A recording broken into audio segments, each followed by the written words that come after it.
Saqqara es la primera manifestación de los avanzados conocimientos en todos los campos de los sacerdotes de la Escuela de Misterios de El Ojo de Horus, cuyas ruinas llegan hasta nuestro tiempo.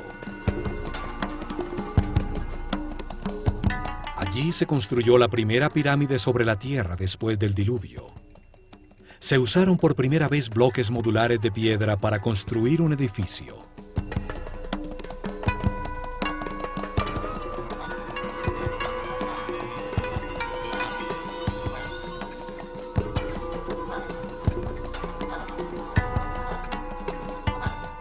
Se tallaron hieroglifos en los muros con los primeros textos religiosos de la historia.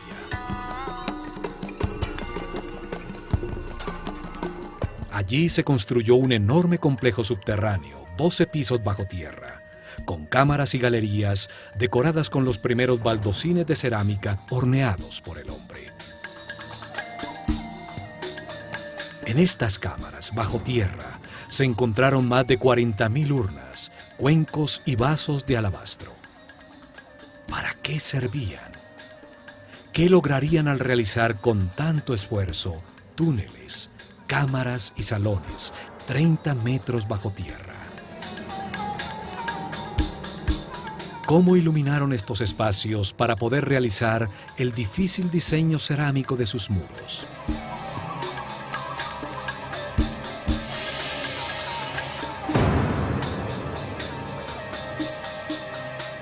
¿Por qué las construcciones a ras de tierra son volúmenes macizos de piedra sin ninguna utilidad aparente? ¿Qué ganaba una sociedad de unos 4 millones de personas al cortar y mover más de 1 millón de toneladas de piedra para producir un complejo escenográfico que asombra por su refinada arquitectura?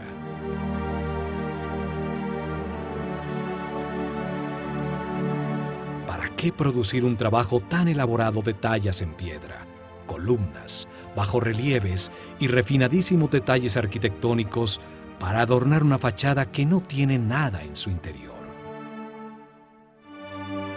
¿Cómo pueden darse simultáneamente avanzadas tecnologías que aparecen por primera vez con algo tan inexplicable racionalmente? Saqqara es uno de los misterios más grandes de Egipto. Su historia nos revela las más increíbles respuestas. Comenzando por el genio multifacético, el fabuloso personaje que la diseñó y dirigió su construcción. El arquitecto Imhotep, cuyo nombre significa el sabio que viene en paz. Sumo sacerdote de la Escuela de Misterios de El Ojo de Horus, tiene uno de los lugares destacados en la historia del hombre. Primer ministro, gran visir y canciller del faraón Djoser, que reina en la tercera dinastía, alrededor del año 2800 a.C.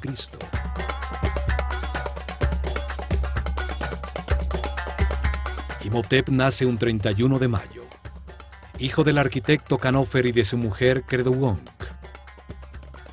Unas pocas estatuillas lo muestran como un ser sencillo, vestido con la sobriedad de un monje. Padre de la arquitectura, pasa de la madera y el barro cocido a los bloques modulares de piedra. Diseña las primeras columnas talladas con flores de loto en el capitel, los más refinados detalles arquitectónicos. La armonía de Saqqara resalta su maestría. Fue el primer filósofo de la historia del hombre. Se dedicó a pensar y a analizar conceptos fundamentales como espacio, tiempo, volumen, la naturaleza de la enfermedad, la existencia de Dios y de la inmortalidad. Expresa la base conceptual de la civilización egipcia, como el movimiento de la conciencia hacia Ma'at, hacia lo justo, lo recto, lo armónico y lo equilibrado. Platón nos dice que la historia que le contaron a Solón los sacerdotes egipcios sobre la Atlántida se remonta a Imhotep.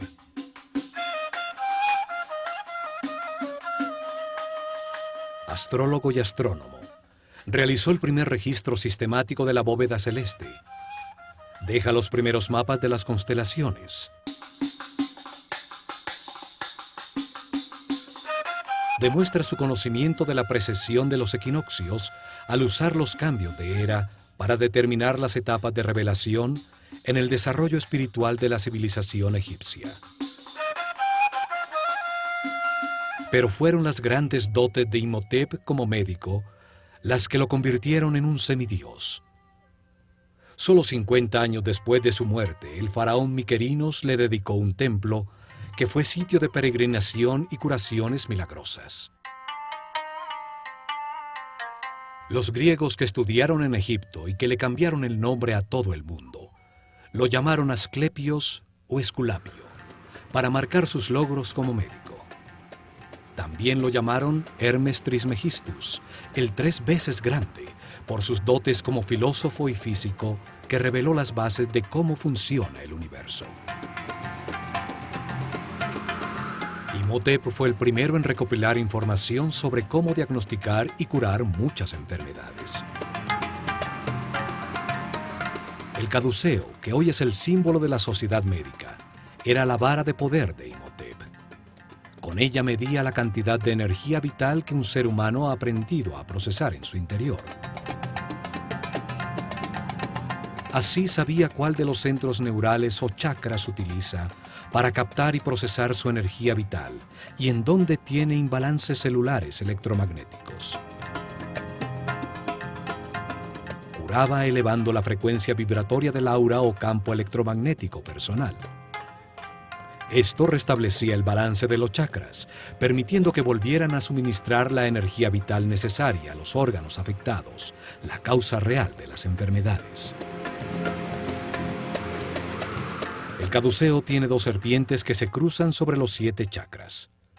Los centros neurales sobre la columna vertebral que captan y distribuyen la energía. Simbolizan las 2 polaridades de carga eléctrica y movimientos contrarios que dan lugar al universo dual. En su centro está una columna ondulatoria, formada por parejas de partículas con carga opuesta que se neutralizan y equilibran, la única manera para llegar a la iluminación. Representa al Kundalini, la fuerza vital que sube a través de la columna vertebral. Al desaparecer ese conocimiento, su forma se conserva como el símbolo para curar. Experimentos utilizando su forma como una bobina eléctrica han encontrado que tiene unas misteriosas características.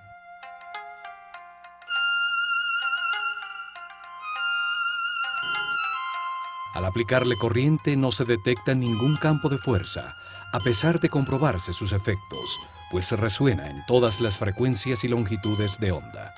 Se pudo utilizar como emisor y receptor de señales radioeléctricas al alinear sus ejes de hierro, como si emitiera señales de láser. El papiro médico Ebers muestra la manera como Imhotep mezclaba la magia con la medicina.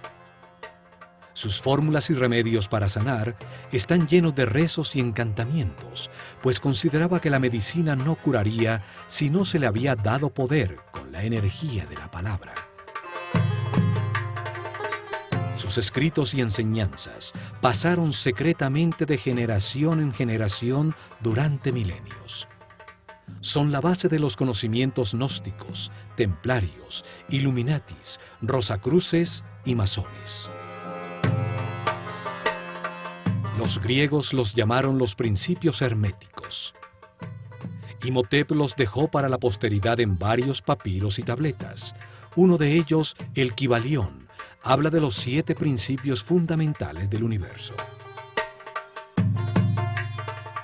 Allí afirma que el universo existe en la mente de Dios, que cada hombre es uno de sus pensamientos, con la capacidad de pensar a su vez, que la realidad es un gran sistema, donde todo tiene conciencia y está interconectado. Imhotep fue un maestro del conocimiento. Enseñó la escritura hieroglífica y a tallarla en losas de piedra, produciendo los primeros textos religiosos de la historia. Por esto es asociado con Thoth, el néter o principio divino, simbolizado por una figura humana con cabeza de ibis, que representa al verbo divino, al creador de la palabra.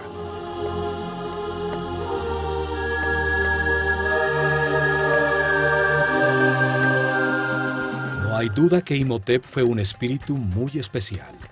El paso del tiempo lo convierte en un mito, asociado a la divinidad con distintos nombres. Tot, Mercurio, Quetzalcóatl, Esculapio, Hermes Trismegistus, el 3 veces grande.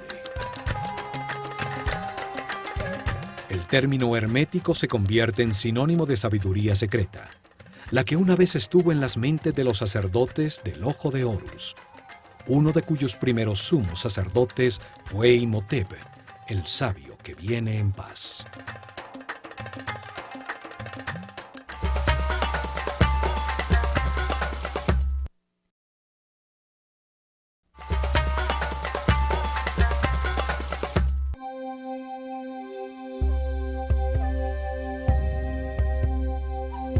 Fue Imhotep el que decidió dónde se construiría Saqqara para sus misteriosos propósitos.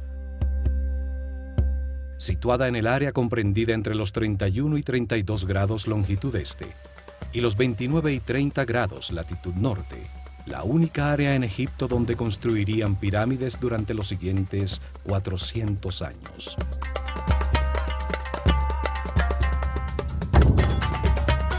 En una zona desértica a 14 kilómetros al sur del Cairo, al lado de Memphis, la desaparecida capital de Egipto.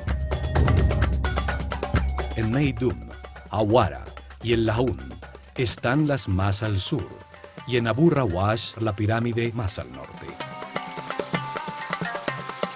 Sobre una plataforma de piedra que va hasta Giza, 50 metros por encima del nivel del río, hecho que garantizaba que el nivel freático de la zona no inundaría los trabajos subterráneos que tenía planeados. En una zona donde existen otras 8 pirámides menores, construidas en las dinastías 4, 5 y 6. Exactamente sobre uno de los nodos principales de la malla electromagnética del planeta, donde mejor se puede utilizar la fuerza de su energía telúrica para hacer vibrar una gran masa de piedra. En esta área ocurren los efectos electromagnéticos naturales más poderosos del planeta. Allí está localizado uno de sus chakras. Por allí pasa la corriente telúrica, la carga tierra negativa que lleva su energía vital. Un sitio mayor de confluencia de las llamadas Lee Lines, perfecto para que un gran volumen de piedra, con alto contenido de cristales de cuarzo, al vibrar produzca energía estática negativa por la fricción de sus moléculas. La atmósfera en este sector está cargada con 500 voltios por metro cuadrado de corriente positiva, 5 veces lo normal. Es un punto de poder en el planeta que aumenta los efectos energéticos de la pirámide que Imhotep construyó. Esta ubicación de Saqqara era fundamental para poder utilizar la pirámide como un condensador eléctrico que captaba como una antena la energía positiva de la atmósfera en los cristales de cuarzo de las losas de granito que una vez forraron la superficie de sus caras.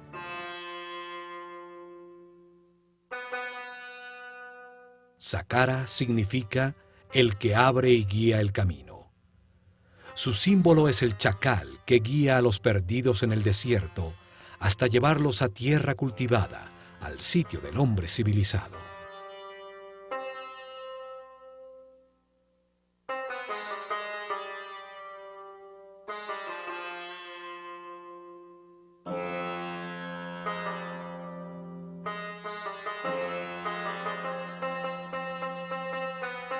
A lo lejos, lo primero que debía verse era la blanca pirámide, recortada sobre el larguísimo muro, el primero realizado por el hombre en bloques de granito cortado, con sofisticados bajorrelieves y dinteles. Una obra mucho más complicada que la misma pirámide. 130.000 toneladas de granito de Tura formaban un alto y especial muro de piedra. Rodeaba las 15 hectáreas del complejo, protegiéndolo del caos exterior, dándole una forma rectangular, ajustada exactamente en dirección cardinal norte-sur, paralelo al curso del Nilo.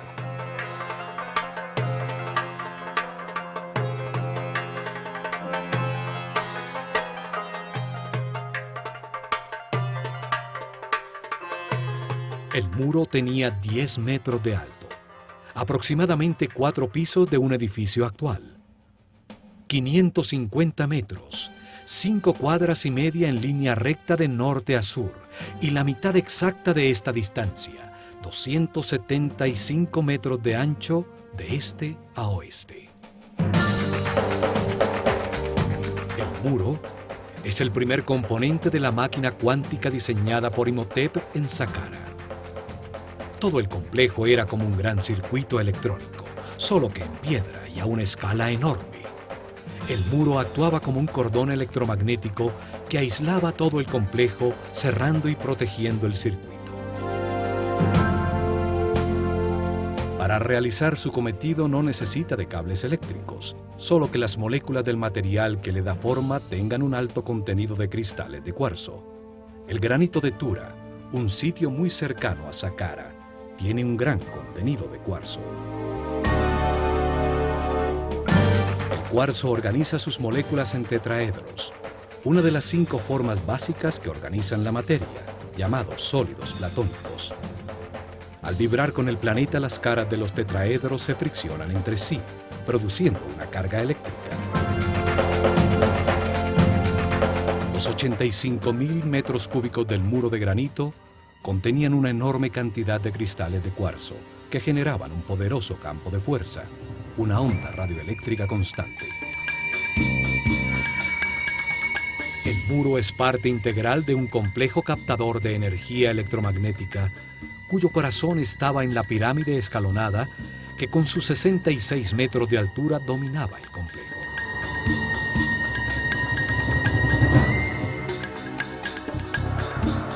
La forma del muro es sorprendente. Entraba y salía para producir bastiones y pórticos a intervalos regulares. Bajorrelieves verticales enmarcaban los pórticos que embellecían y regularizaban el conjunto, produciendo una sensación de armonía con un estilo arquitectónico casi ultramoderno.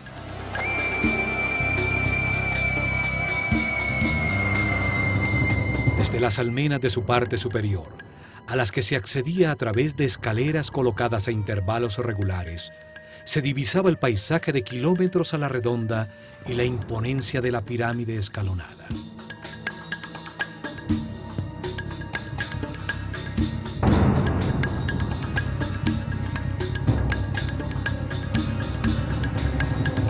No solo es la primera construcción monumental en piedra tallada del hombre, sino que además tiene una serie de detalles arquitectónicos que indican una maestría y un conocimiento que nunca fueron superados en todo el desarrollo posterior de su civilización.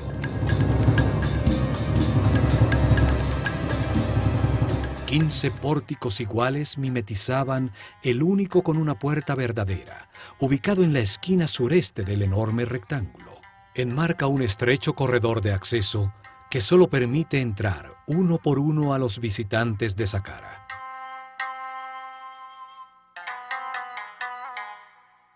El camino de perfeccionamiento espiritual es individual e intransferible. Nadie puede evolucionar por otro. Por esto, a Saqqara se entraba de uno en uno.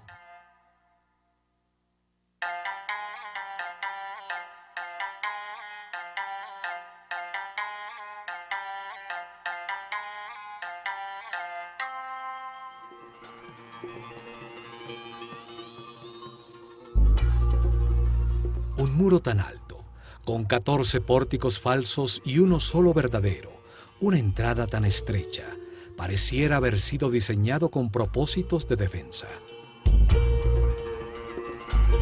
Sin embargo, Saqqara nunca tuvo una puerta en su única entrada.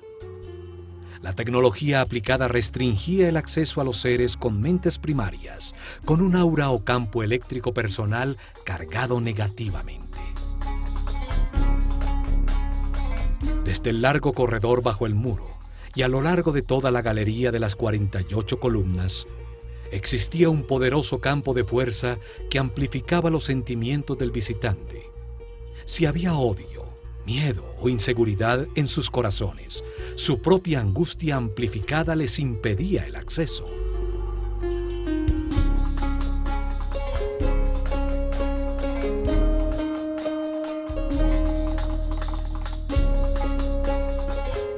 Solo los puros de corazón podían entrar en Saqqara, cuando el complejo y la escuela de misterios del Ojo de Horus funcionaban allí.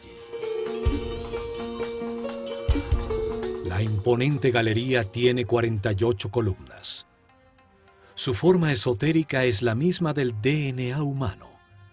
20 pares de columnas estrechamente unidas a sus muros, dispuestas en el sentido que recorre el Sol, sobre el eje de avance de la energía, la espiral entorchada de la molécula. 4 pares de columnas en el salón transversal al final de la secuencia simbolizan la capacidad adicional que diferencia al ser humano del animal para almacenar, analizar y procesar la información.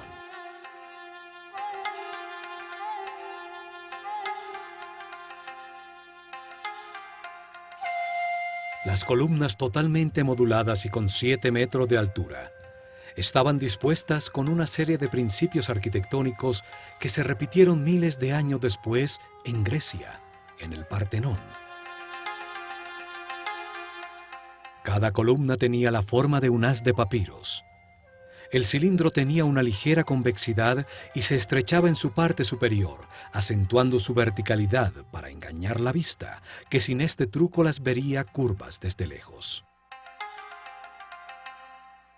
El restaurador de Saqqara, Jean-Philippe Loé, también encontró que en la profundidad de la galería, las columnas más lejanas estaban ligeramente más distanciadas entre sí, aumentando la perspectiva y produciendo la sensación que la galería era más grande.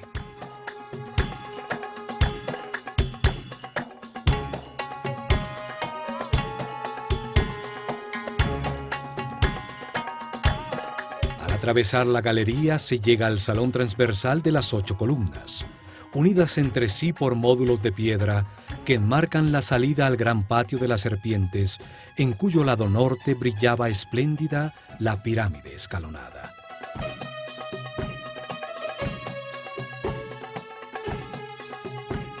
El patio estaba originalmente delimitado por altos muros, con intrincados bajorrelieves.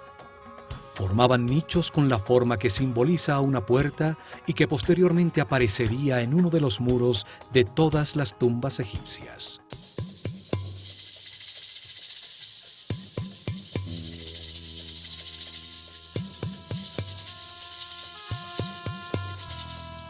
Cada puerta estaba rematada por un friso horizontal, decorado por una cobra.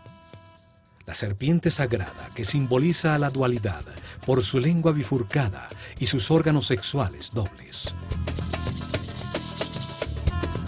La serpiente simboliza también la determinación para alterar la existencia, de comenzar un viaje evolutivo decidido por sí mismo, de tomar sus propias decisiones. Es la fuente y origen del movimiento.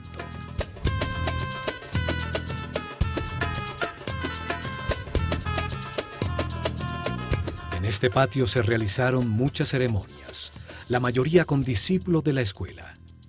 Pero una vez al año, el faraón llegaba a este escenario para ser coronado nuevamente por el sumo sacerdote del Ojo de Horus, con la corona blanca y roja que simbolizaba su poder sobre todo Egipto. También al cumplir 30 años de su reinado, se realizaba una ceremonia de renovación llamada el Heb-Sed. En ella, el faraón corría ataviado solamente con las insignias de su poder alrededor del patio de las serpientes para rejuvenecerse conceptualmente y demostrar su fortaleza para gobernar el plano físico. El muro sur del patio formaba la fachada de la llamada Tumba Sur, una capilla falsa, hecha de piedra maciza con techo abovedado, cuya verdadera función era disimular uno de los 2 accesos al complejo subterráneo. La capilla tiene un pequeño espacio en su interior, a donde llegaba un pozo vertical que permitía acceder al sistema subterráneo, lejos del acceso que llega a la pirámide. Esta profunda excavación descubre la escalera original de acceso al complejo subterráneo. Los dos pozos verticales de acceso, el de la pirámide y el de la capilla sur, fueron encontrados sellados con tapones circulares de granito que pesaban más de 10 toneladas. La capilla en la superficie era solo una fachada falsa para este acceso. La verdadera vida de Saqqara estaba bajo tierra. Desde este acceso en la tumba sur, se llega a cámaras y galerías subterráneas, y sale un túnel que termina exactamente bajo la galería y póstile de acceso.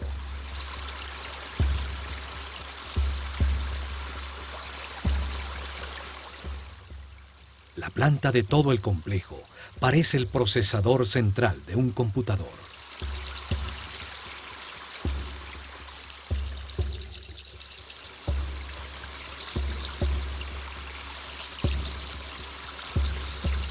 Saqqara fue el primer experimento con la forma piramidal para aplicar y perfeccionar una tecnología cuántica, cuyo objetivo era acelerar el perfeccionamiento espiritual de los discípulos de la Escuela de Misterios del Ojo de Horus.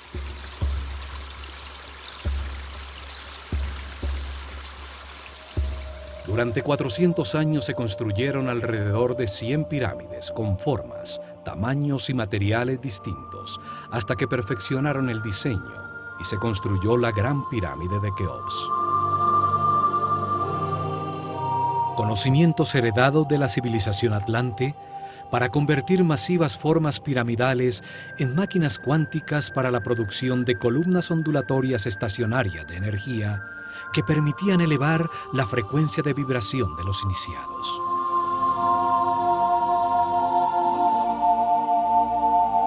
Esto aumentaba la energía vital, amplificaba el poder mental y despertaba nuevos sentidos como la telepatía y la sensibilidad para percibir el aura de las otras personas.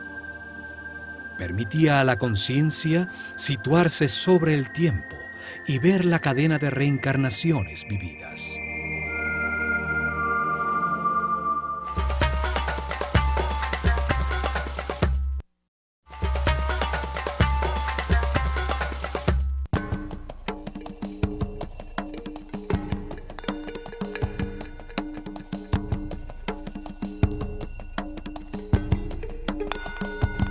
En el lado por donde sale el sol, en el patio de las serpientes, aún permanecen erguidas 3 columnas que formaban el centro del llamado Templo Real del Heb-Sed, un pabellón utilizado por el faraón y los sacerdotes del Ojo de Horus durante las celebraciones.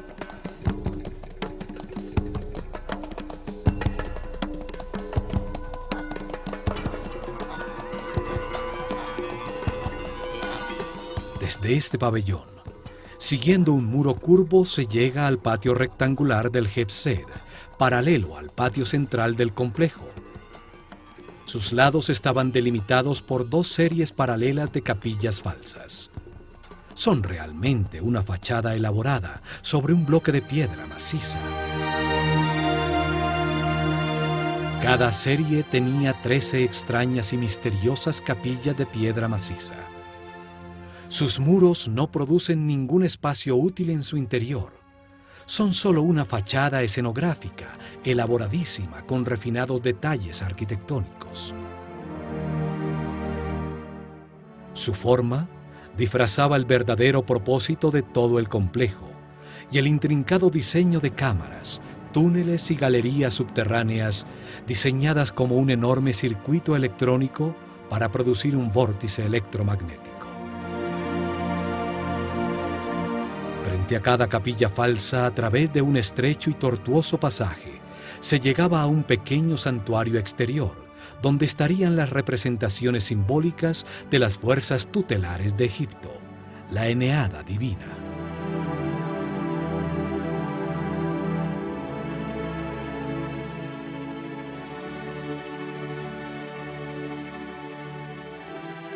Los muros exteriores estaban profusamente decorados con altos y bajorrelieves de puertas y ventanas falsas, cercas falsas de madera, series de jets, columnas tipo flauta, en fin, una escenografía completa tallada en piedra.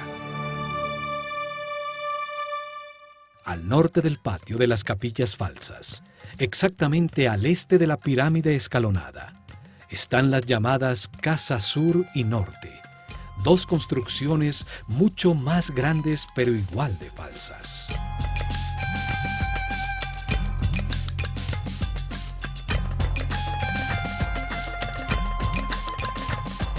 La fachada de la Casa Sur tiene columnas cilíndricas con capiteles con forma de flor de loto, símbolo del Alto Egipto. Un estrecho corredor tiene en una de sus paredes el grafiti más antiguo del mundo, hierático, con comentarios que hacen referencia al faraón Djoser de visitantes durante la dinastía XVIII. La fachada de la Casa Norte tiene columnas con papiros, el símbolo del Bajo Egipto, el delta al norte del país.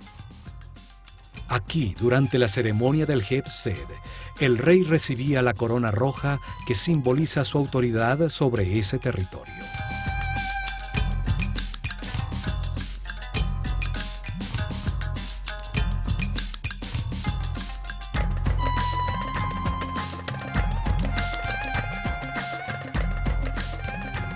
Entre la Casa Norte y el llamado templo funerario de Djoser se encontró el llamado Serdab, una pequeña capilla con dos orificios en uno de sus muros. A través de ellos atisbaba hacia el patio exterior una estatua sentada del faraón Djoser, recibiendo la brisa vigorizante del viento norte.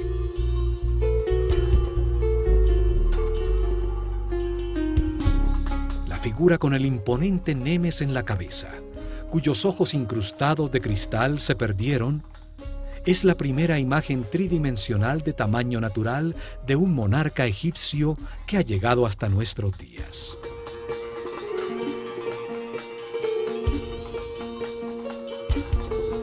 Observa desde hace milenios el estupor que causa a todos los visitantes de Saqqara las construcciones falsas contenidas en sus muros.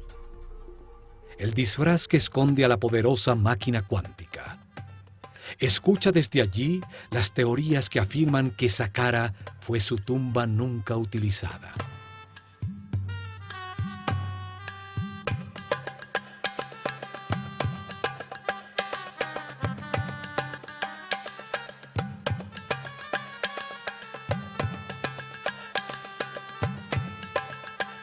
A su lado se encuentran las ruinas del templo adosado a la pirámide, con su único acceso hacia el este, que a través de intrincados laberintos de estrechísimos corredores conducía a dos patios abiertos, uno de los cuales escondía la puerta a la verdadera Saqqara en las profundidades de la tierra.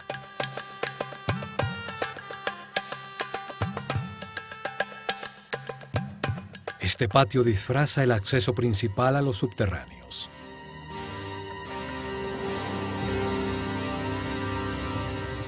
Este esquema de un templo adosado se repite en las pirámides que se construyeron en los siguientes años.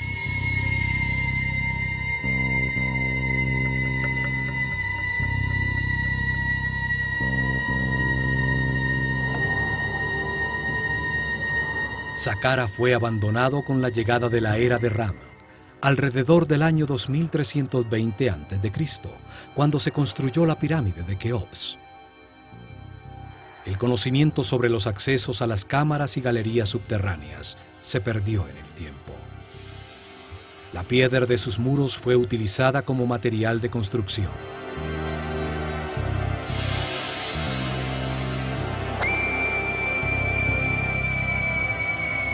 Muchos nobles de períodos posteriores construyeron sus tumbas en este lugar sagrado. Hoy se cree que fue un cementerio y que el complejo original es la tumba del faraón Djoser. En la dinastía XXVI, en la decadencia de la civilización egipcia, ya nadie sabía que el templo adosado escondía la entrada a su cámara principal. Por orden del faraón, cavaron un largo túnel desde la cara sur bajo la pirámide, creyendo que allí estaba la entrada.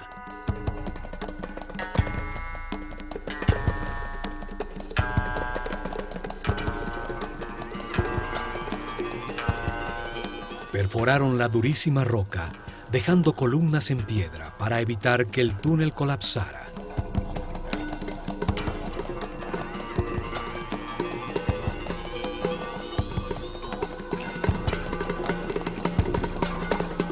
Hasta que llegaron a la cámara central, un espacio vacío de 12 pisos de profundidad. Un pozo vertical con la forma de un obelisco virtual en el corazón de la pirámide.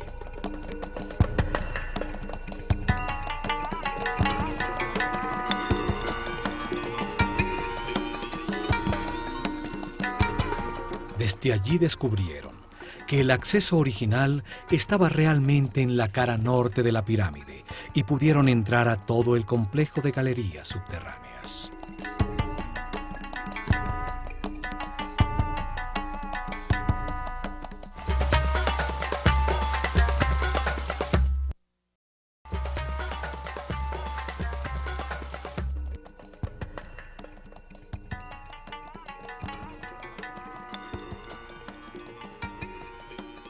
La construcción de Saqqara se realizó en 3 etapas, planeadas desde el comienzo por Imhotep.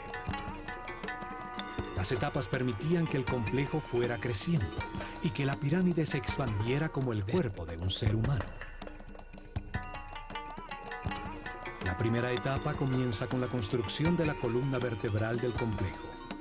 La excavación del pozo vertical de la pirámide que baja hasta una profundidad de 30 metros, 12 pisos de profundidad, que equivalen al 50% de la altura total de la pirámide terminada.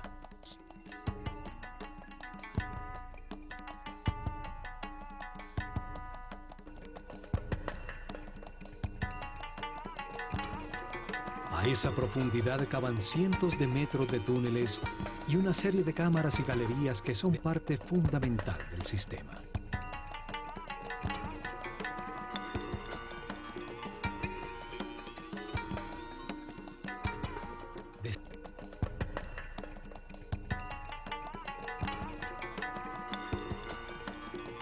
En la segunda etapa, construyeron sobre el complejo subterráneo una pequeña pirámide escalonada. Su volumen y peso era un 50% exacto de la pirámide proyectada. Empleaba solo la mitad de los recursos y del esfuerzo total. Además, se lograba utilizar temporalmente la instalación en su propia construcción. La carga eléctrica generada por la pirámide pequeña era utilizada para producir avenidas electromagnéticas que facilitaban el desplazamiento de todo el material necesario para construir totalmente el complejo.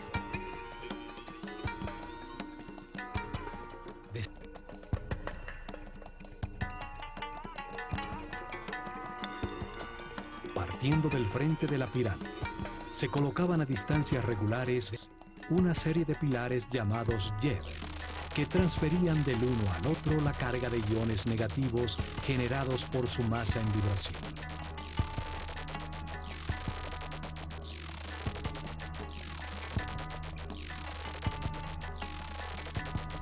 Cada pilar tenía 2 bobinas verticalmente dispuestas de alambre de oro enrollado sobre madera, la primaria en la parte inferior, la secundaria en la parte superior. El pilar era colocado sobre una cavidad llena de fibra mojada en agua salada, que producía un excelente contacto tierra. Se requería que un sacerdote de alto nivel de conciencia y vibración controlara con la energía taquiónica de su mente la transferencia del flujo de iones al primer pilar frente a la pirámide. Desde allí la carga eléctrica fluía de manera regular de pilar en pilar, generando una avenida electromagnética, hasta llegar a Tura, a corta distancia de Saqqara, frente al Nilo, en el rango de poder de la pequeña pirámide, donde se encontraban las canteras de granito de cuarzo. Las losas cortadas de granito eran colocadas frente al último Yed, donde eran golpeadas por la vara del sacerdote, induciéndoles a sus moléculas de cuarzo la misma carga negativa de la avenida. Las dos cargas iguales se repelen y el bloque levitaba. Es el mismo principio utilizado hoy por el tren bala en Japón, que flota sobre un poderoso campo electromagnético en los rieles, de igual polaridad a la del tren.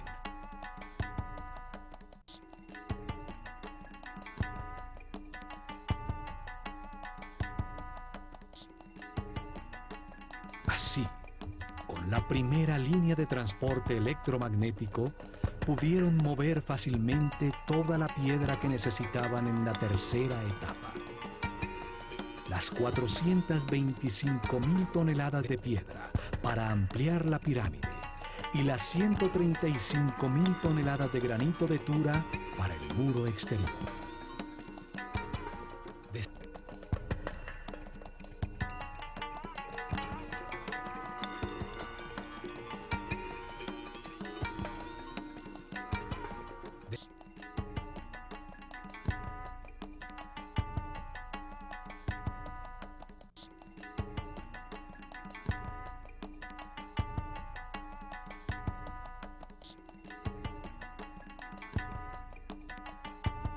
Las etapas permitían utilizar parcialmente la potencia generada y aumentarla en un 50% cuando la pirámide grande estuviera construida.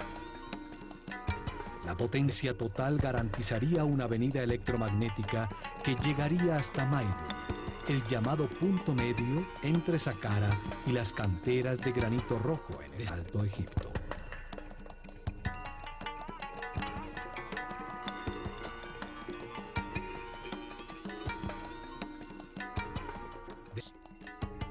Tecnología y conocimientos heredados de los atlantes, basados en principios de mecánica cuántica que nuestros científicos apenas comienzan a entender. En el próximo programa, continuaremos analizando a Saqqara.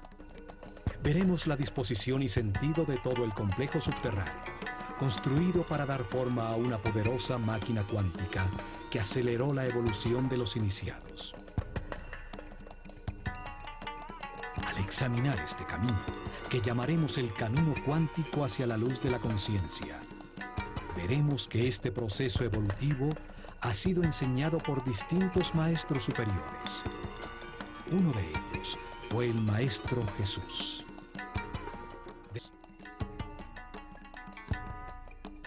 Él dijo que si seguíamos el camino de la luz y de la vibración en amor, realizaríamos cosas aún más grandes.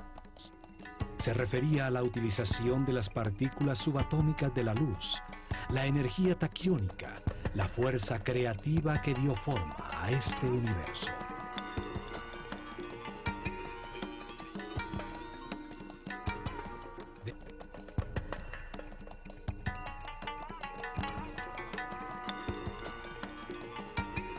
Miles de años antes de la llegada de Jesús, los sabios sacerdotes del Ojo de Horus utilizaron este mismo tipo de conocimientos para acelerar la evolución de sus discípulos en Saqqara.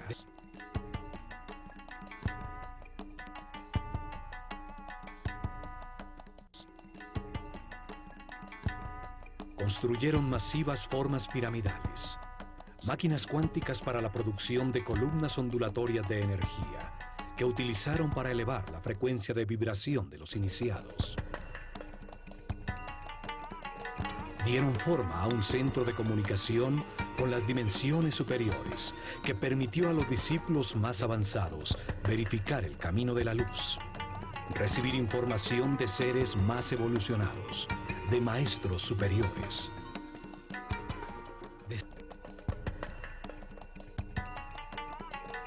En el plano físico, al producir avenidas electromagnéticas y efectos de superconductividad en distintos materiales, facilitaron la construcción de sus templos, los libros vivos de la Escuela de Misterios del Ojo de Horus.